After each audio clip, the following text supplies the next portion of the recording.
ಗಾಜುಗೂಡು. ಬಗಲಲ್ಲಿ ಮಗ, ಹೆಗಲಲ್ಲಿ ಹಳೆ ಸೀರೆಗಳು. ಬಗಲಲ್ಲಿ ಮಗ, ಹೆಗಲಲ್ಲಿ ಹಳೆ ಸೀರೆಗಳು.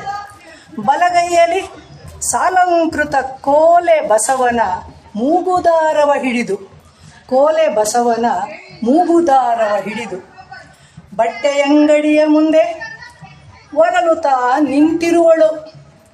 ಯಪ್ಪ, ಏನಾರ ಕೊಡಿಯೇ ನನ್ನ ಮಗಿಗೆ, ಈ ಬಸವನಿಗೆ.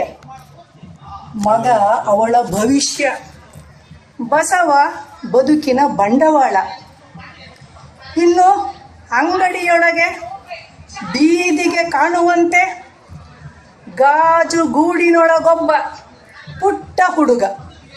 ಗಾಜು ಗೂಡಿನೊಳಗೊಬ್ಬ ಪುಟ್ಟ ಹುಡುಗ, ಸುಂದರ ಮಗ, ತಿದ್ದಿ ತೀಡಿದ ಕ್ರಾಪು, ತುಟಿಯೊಳಗೆ ಮುಗುಳ್ನಗೆ.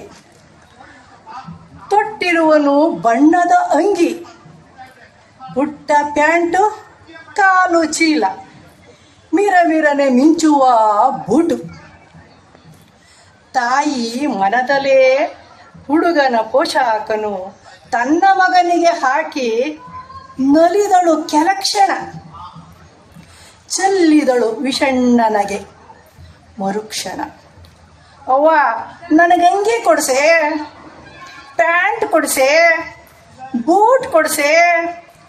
ಕೊಸರಾಡುತ್ತ ರಚ್ಚೆ ಹಿಡಿದು ಅಳುತಿಹನು ಬಗಲ ಮಗ.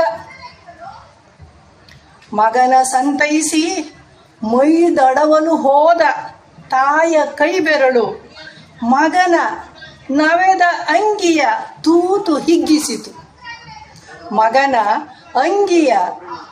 ನವೆದ ಅಂಗಿಯ ತೂತ ಹಿಗ್ಗಿಸಿತು. ಕರುಳು ಹಿಂಡಿತು, ಮರುಕಗೊಂಡಳು. ಕರುಳು ಹಿಂಡಿತು, ಮರುಕಗೊಂಡಳು. ಬೆನ್ನಿಗಂಟಿದ ಮಗನ ಹೊಟ್ಟೆಯ ಕಂಡು, ಬೆನ್ನಿಗಂಟಿದ ಮಗನ ಹೊಟ್ಟೆಯ ಕಂಡು.